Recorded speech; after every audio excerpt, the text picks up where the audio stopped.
ఎరువులు ఇయ్య చేత కాదు, కొన్న పంటకు బోనస్ ఇయ్య చేత కాదు, పంట పెట్టే ముందు రైతు భరోసా ఇవ్వ చేత కాదు. కాంగ్రెస్తో చేతనయ్యేది ఏంటంటే కుంభకోణాలు చేయడం, దోచుకోవడం, దాచుకోవడం. కాంగ్రెస్తో చేతనయ్యేది ఏంటంటే ప్రజలకు ఉత్తగా మాటలు చెప్పడం. పదే పదే ఇవే అటెన్షన్ డైవర్షన్ పాలిటిక్స్తో ఎంతకాలం గడుపుతారు? మనతో మాట్లాడడానికి బీఆర్ఎస్ నేత సుమిత్ర నందన్ గారు. మేడం, ఇప్పుడు మొత్తం డైవర్ట్ పాలిటిక్స్ నడుస్తుందా ఏంటి? అసలు రేవంత్ రెడ్డి ఏమో దావోస్లో ఉన్నాడు, ఇప్పుడు ఇక్కడ మొత్తం సిట్టు విచారణ చెప్పేసి కూడా అందరికీ నోటీసులు ఇస్తూ ఉన్నారు. ఏంటి పరిస్థితి?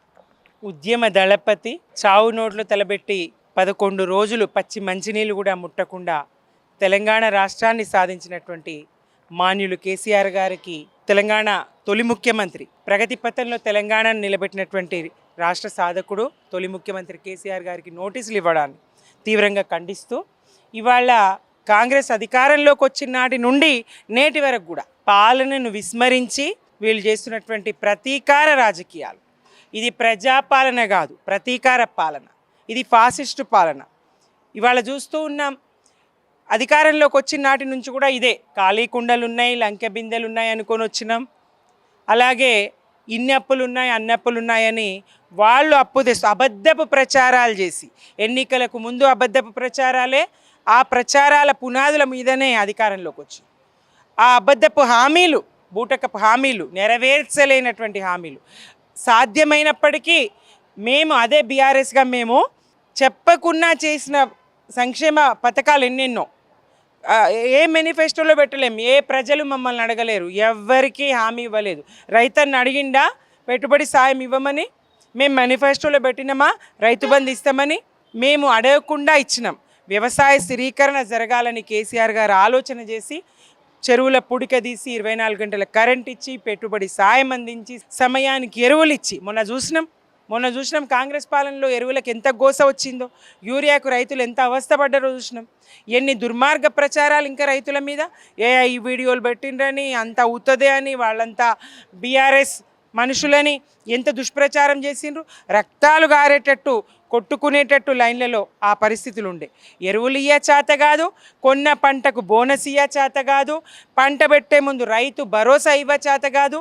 ఏం చేతనవుతుందయ్యా మీతో అంటే కుంభకోణాలు చేయడం చేతనవుతుంది, స్కాములు చేయడం చేతనవుతుంది, దోచుకోవడం చేతనవుతుంది. కాంగ్రెస్తో చేతనయ్యేది ఏంటంటే కుంభకోణాలు చేయడం, కాంగ్రెస్తో చేతనయ్యేది ఏంటంటే దోచుకోవడం, కాంగ్రెస్తో చేతనయ్యేది ఏంటంటే దాచుకోవడం, కాంగ్రెస్తో చేతనయ్యేది ఏంటంటే ప్రజలకు ఉత్తగా మాటలు చెప్పడం, కాంగ్రెస్తో చేతనయ్యేది ఏంటంటే మూటలు ఢిల్లీకి మోయడం, కాంగ్రెస్తో చేతనయ్యేది ఏంటంటే ఏమీ పాలనైతే చేత కాదు. పాలనను విస్మరించి పదే పదే ఇవే డైవర్షన్ పాలిటిక్స్, పదే పదే ఇవే అటెన్షన్ డైవర్షన్ పాలిటిక్స్తో ఎంతకాలం గడుపుతారు? మీరు మీ ప్రభుత్వ పూర్తి సమయం మరి రోజొక్కరిని సిట్టు ముందుకు పిలిచేటట్టున్నారు. ఈ పరంపరను కొనసాగిస్తూనే ఉండేటట్టున్నారు. ఇది కొనసాగుతూనే ఉన్నది, ఇందులో ఏమీ లేదు. అంతా డొల్లా. టెలిఫోన్ ట్యాపింగ్ అనేది అంతా డొల్లా. మీరు ఏ రకంగా పిలుస్తున్నారు? 160 ఇచ్చి, సిఆర్పిసి 160 ఇచ్చి సాక్షులుగా పిలుస్తున్నామని చెప్పి ఎలాంటి ప్రచారం చేస్తూ ఉన్నారు? ఇవాళ శిక్ష పడుతుంది, సాక్షులుగా పిలిచి శిక్ష పడుతుంది అనడం ఏంది? ఎందుకు దుష్ప్రచారం చేస్తూ ఉన్నారు? మీరేం తప్పు చేశారు? మీ ఫోన్లలో మీరేం రహస్యాలు మాట్లాడుకున్నారు? తెలంగాణకు ద్రోహం చేసే ఏం చర్చలు మీ ఫోన్లలో చేశారు? ఎందుకు మీకు భయం? ఎందుకు భుజాలు తడుముకుంటారు? ఫోన్ ట్యాపింగ్కు ప్రభుత్వానికి సంబంధం ఉండదు. ఫోన్ ట్యాపింగ్కు ముఖ్యమంత్రికి ఎలాంటి సంబంధం ఉండదు. ఫోన్ ట్యాపింగ్కు మంత్రులకు ఎలాంటి సంబంధం ఉండదు అని కేసీఆర్ గారు స్పష్టంగా చెప్పిండ్రు కదా. ఇప్పుడు మేము కేవలం విచారణకి పిలుస్తున్నాం కానీ అరెస్ట్ చేయడానికి పిలవట్లేదు. ఆ మాత్రం దానికే మీరు ఇంత మంది బార్బలాన్ని, అట్లాగే నాయకులు కూడా అందరిని పిలిపించి మీరు ఒక హడావిడి చేస్తున్నారని చెప్పేసి కాంగ్రెస్ పార్టీ నాయకులు విమర్శిస్తున్నారు. మేము ఎవరిని పిలిపించలేదు. మీరు చేస్తున్న దుష్ప్రచారాలను ఎండగట్టడానికి, మీరు చేస్తున్నటువంటి దుష్ప్రచారాలను తిప్పికొట్టడానికి శ్రేణులు స్వచ్ఛందంగా తరలి వచ్చినాయి, లీడర్లు స్వచ్ఛందంగా తరలి వచ్చినారు, అంతే. మీరు చేస్తున్న దుష్ప్రచారాలను ఎండగట్టుకోవద్దా? ప్రజలకు తెలియజెప్పొద్దా? ఇది తప్పు, కాంగ్రెస్ తప్పు చేస్తూ ఉన్నది. పాలించడం చేతగాక విఫల పాలనతోని ప్రజల దృష్టి మళ్లించడానికి దుర్మార్గపు ప్రచారాలు చేస్తూ ఉన్నది, బురద జల్లుతూ ఉన్నది. వాళ్ళకంటినటువంటి బురద మా మీద జల్లాలనే ప్రయత్నం చేస్తుంది, వాళ్ళకంటినటువంటి మసి మాకు బుయ్యాలనే ప్రయత్నం చేస్తుంది. ఎట్లా సాధ్యమవుతుంది? ఏమున్నది ఇందులో? మీరు కాళేశ్వరం కమిషన్ అంట్రీ, ఆ తర్వాత ఈ కార్ రేస్ అంట్రీ, అవి అరెస్ట్ చేస్తే మీ జైల్లో పెడితే మీ నేను గదే కట్టిస్తున్నా అంటివి. అన్నీ దుర్మార్గపు కూతలు. గుంపు మేస్త్రి అని చెప్పుకునే అర్హత కూడా సీఎం రేవంత్ రెడ్డి గారికి లేదు. గుంపు మేస్త్రి కూడా ఒక నిర్మాణాత్మకమైనటువంటి పాత్ర పోషిస్తాడు. ఒక నిర్మాణమే జరుగుతుంది. కానీ నువ్వన్నీ కూల్చివేతలే కదయ్యా, నువ్వు చేసేదంతా విధ్వంసమే కదయ్యా. ఎక్కడ భూమి కనబడ్డా బతకనివ్వరు, ఎక్కడ భూమి కనబడ్డా మీ కన్ను భూమి మీద పడితే చాలు. హిల్టు భూముల కుంభకోణం చూడలేదా? హెచ్సియు భూములను పందేరం ఆంబుక్క పెట్టాలని చూసిన వ్యవహారం చూడలేదా?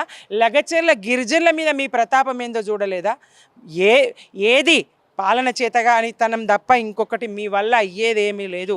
ప్రజలను పాలించే సత్తా కాంగ్రెస్కు లేదు. దావోస్కి వెళ్ళి మొత్తం బిజినెస్ ఎకనామిక్ ఫోరంలో చాలా వేల కోట్ల పెట్టుబడులు తీసుకొచ్చామని కూడా రేవంత్ రెడ్డి చెప్తారు. మంచిదే కదా. మేం బీఆర్ఎస్గా కోరుకునేది కూడా తెలంగాణకు మేలు జరగాలని.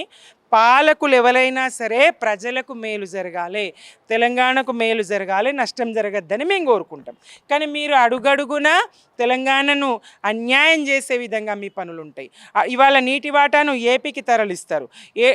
అక్కడ మీ బాబు గారికి ఆయన్ని ప్రసన్నం చేసుకోవడానికి ఆయన మాటలకు తలొగ్గి మన నీటి వాటాను మళ్ళిస్తారు, మన జలాల మీద హక్కులను మళ్ళిస్తారు.